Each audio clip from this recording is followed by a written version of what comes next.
Governor Ron DeSantis is on an easy route to re-election in November as his power and popularity grows in the state. The Republican governor fights COVID-related restrictions in Florida and involves himself in never-ending culture wars. State lawmakers are often unwilling to speak out against DeSantis' agenda as his popularity expands. He's received support from former President Trump in the past, but in a recent interview, Mr. Trump called politicians who won't publicly say they received a booster shot, quote, gutless.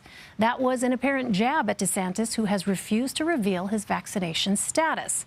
For more, I want to bring in Gary Fineout. He is a reporter for Politico who covers Florida politics. Gary, welcome. A lot to talk about here. First of all, what is Governor DeSantis laying out as top priorities in the new legislative session? Well, he's got a long list. He's, swinging for the fences. Basically, he's got everything from a bill dealing with critical race theory in schools to creating a new sort of elections police, which has never been done before here in the state. He also, just continuation of some of his policies in terms of COVID and everything like that. So he's got a full plate. He didn't push for it, but he's already signaled that he will support a 15-week ban on abortion after 15 weeks. So that's probably going to come down the pike here shortly. So just a long list of things that he wants to get done and accomplished in the upcoming session. He also has an immigration proposal where he actually wants money that he could use to transport immigrants who cross the border illegally out of the state. Not quite sure how all that's going to play out, but so he's got a lot of those things going on. Well, you write about the importance of loyalty to Governor DeSantis, citing a former lawmaker who said, quote, "It's well known you can't go against him. If you cross him once, you're dead."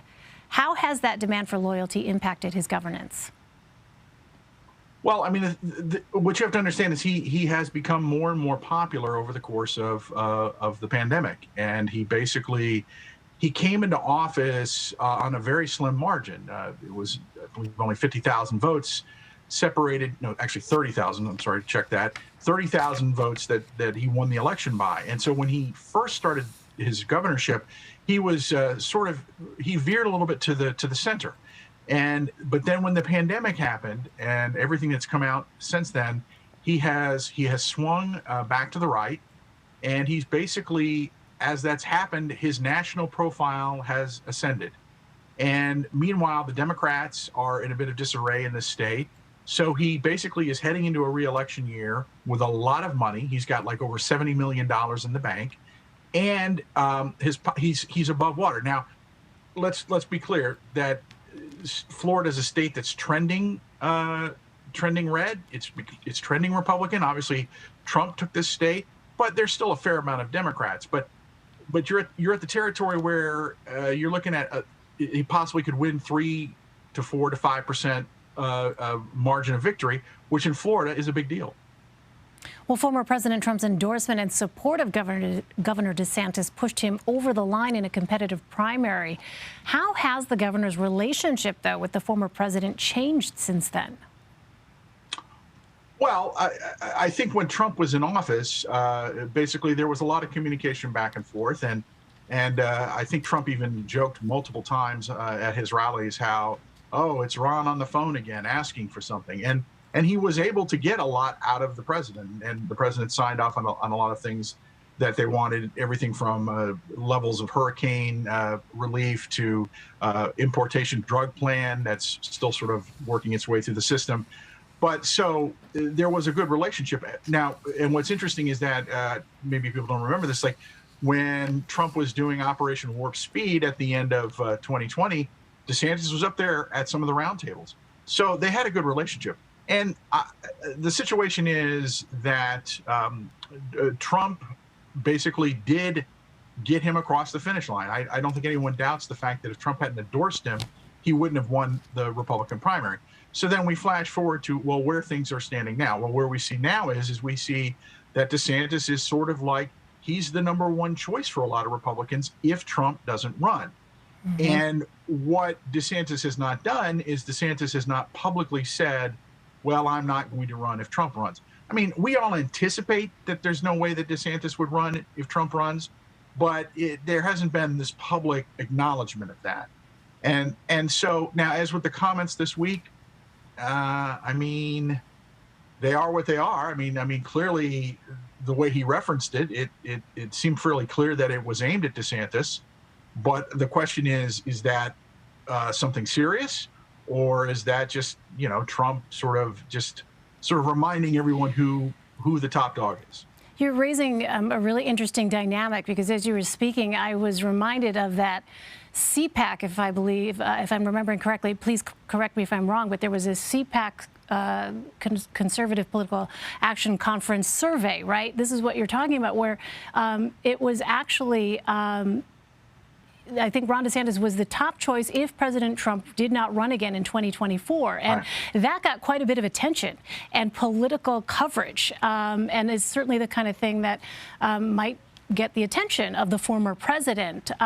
Since then, so you mentioned at the top also this notion of election police. Can you talk a bit more about that proposal? Because it seems to me that is part and parcel of that umbrella of Trumpism right now, where we see very much among Republicans, this is a top issue, this notion of election integrity. What is Governor DeSantis proposing with regard to forming an election police unit? So let's a little bit of context. Now, what's interesting is that Governor DeSantis has not ever really publicly answered the question whether or not he thinks the 2020 election was rigged. But he's also got an element in his party. And in fact, what you've had here in Florida is you have had some Republican, local Republican groups, one in Central Florida, for example, that called for a full-blown forensic audit, the same kind of thing we saw in Arizona. And basically, Governor DeSantis and his administration said, no, we don't need to do that.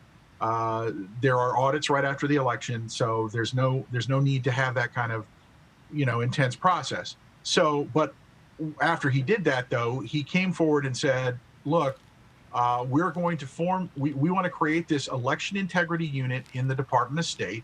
We want to give it 50 plus people. We want $6 million, and they're going to do nothing but look for election crimes. And basically, the argument that they're making is that basically there's no one really paying attention to voter fraud and other things like that. Now, be clear, there have been some examples of voter fraud in Florida. I mean, what we haven't seen is anything that would be widespread or anything to really throw a big election. I mean, there have been a couple of local elections that there's been some questions about. But so the governor wants to establish this unit, and this unit, 50 plus people, including like 20 plus sworn law enforcement investigators, that's quite a large undertaking. I mean, that's bigger than some, police departments or some units that in terms of homicide investigations. So it's a pretty hefty thing. And even the legislature is sort of like, well, they haven't rejected it. With the legislative session just got underway this week, but it'll be interesting to watch because I'm not quite sure they're ready to go as far as he is on that. What are the big issues, Gary, shaping up to be right now? This is a governor who is known for, opposing mandates and anything along those lines regarding the pandemic. Is COVID an issue down there for voters? Is that something that, you hear is top of mind for them? And is it perhaps something like what we saw in Virginia take place with Republican Glenn Youngkin, who found success on that issue of what it is that children are being taught in public schools, this notion of parents' choice? What do the top issues appear to be? Well, what's interesting is there's a poll that came out today that was put out by the Florida Chamber of Commerce that said COVID and jobs in the economy are among those top issues, along with education. So they're all up there. But in terms of in what they're doing here in the near term, they just had a special session in November. The legislature came in, met for several days, and they passed a series of bills, including one that said there's no vaccine mandates. You can't do vaccine mandates in Florida unless you allow for exemptions and testing or things of that nature. And meanwhile, of course, Florida has joined all these different legal challenges to the Biden administration mandates. So on the COVID front, that's pretty much, I don't anticipate there's going to be a lot of activity in terms of going forward on that. I mean, the governor's still pushing for monoclonal antibodies and things of that nature, and accusing the Biden administration of not doing enough to meet the demand in the state. But as for education, clearly education is going to be a part of his platform. He's going to basically say, I was right, schools needed to be open. And in fact, schools in Florida were open all the way back in the fall of 2020. Starting in the fall of 2020, every school had to have a brick and mortar option available for parents who wanted it. And so he's going to use that. He's going to use the critical race theory. The Board of Education outlawed it earlier this year, but he wants to codify it.